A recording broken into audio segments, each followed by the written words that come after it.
Ay lasa ko isang hawong na lumay. Ay para naman tayo may pasaklong na rin eh. Yan, may mga toppings pa. Aw, ay isang pagkakayaw. Nandyan ang ating mga chicharon.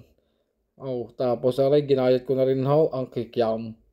At yun nga ho, for this video ay tayo ho ay nagluto ng lumay ay kita ka naman ninyo. Ay walang di oray. Ay salapaw at talaga namang ay asbok ay. Yan, at tayo ho ay meron tayong mga bisita. Ay ang ating mga bisita yung mga taga-abroad ay taga-Malta. Ay kaya naman na kayaw. Ay talaga naman salip na ako'y tutulog. Ay ako yung pagluto ng lumay. Ay ewan ko naman sa inyo ya kung arin yung mauubaw. Ay kahit pa kayo isang nayaw na po dumating din eh sa aming basaysay. Ay hindi nyo rin mauubaw. Ay kaya naman nakakita ganin yun mga may toppings na ganin ay. Isa aking kawaling amusain. Aw. Ay sampa. Tapos aray binunot ko na rin ng chicharon na aking ginawa. Ayan ho ay parang yung parang pupurho kung tawagin sa amay sa Batangas. At yan ho, napakasarap ilak din sa luming aring asbukan. Ay talaga namang nasa naga ating mga bisita. At inilabas ko na rin ho ang ating kikiam na ginawa.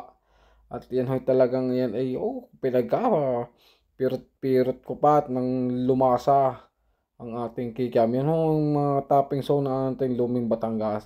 At meron pa ho din yung paborita na galing sa Pilipinas. Naalala ko noon na yun, ako'y nagtitinda pa ng tinapay.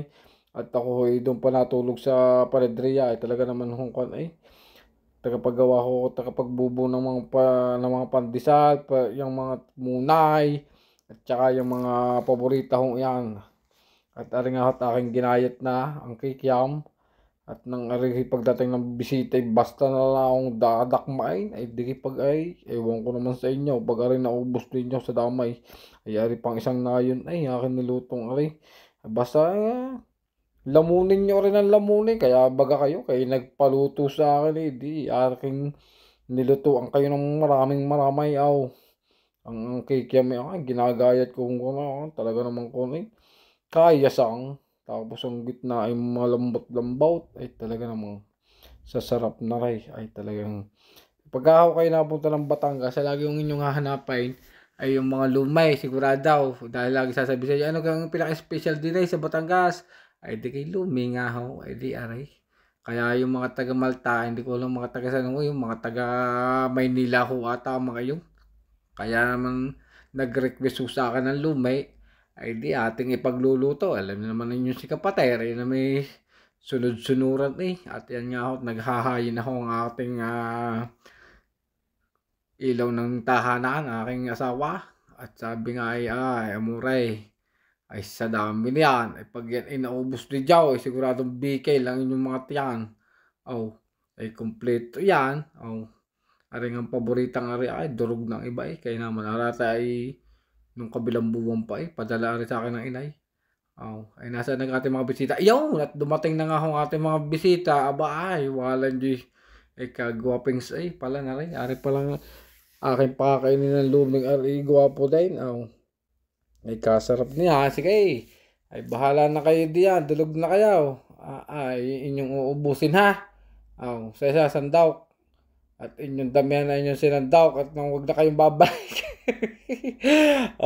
Ay wari ko eh. Huwag ko naman sa inyo pag yan naubos din yaw. Ay isang tulyasi ay nalumay. Yan ay kumpletong kumpleta. May mga sibuyas po tinartaw. Ay tuloy na. Ay huwag ko naman sa inyo. At yun nga, maituloy ko ang si pinagbibida din ay pag ako hinauwi ng Pilipinas, ay sadya akong kaya talagang kinabukasan ho, lagi ay patikar na ho sa mga lumian. At talaga akong titikman at titimusan kung anong baga pinakamasarap na lumay. Ay halos naman ay pare-parehas ang lasa ay. Talaga lang ang iba nga ho, iba't gito eh, merong mga luming masarap at merong luming hindi yung gasinong masarap. Siya para naman sa akin ay pare-parehas lang ang lasa eh. At yun ay siguro yung nasa mga nagagawa nila, siguro yung iba kinikimbutan, kaya nasarap ho, sinasayawan, yun. Ay diga. Tsaka na siguro yung nasa kaldo rin. No, dahil ang lumi ho, ayan ho ay may kaldaw. Yan ay pagka ho ang lumi, hindi walang kaldaw, ay siya. Yan ay asahan ninyo at yan ay matabang. Hindi ho kasi nung masarap. Ay aring aking ginawang arin ako pa. Ay sadyang arahoy pang nayon aray. At din ko na nga pupugutin ang video na aray. Salamat to sa inyong panunuor. Thank you.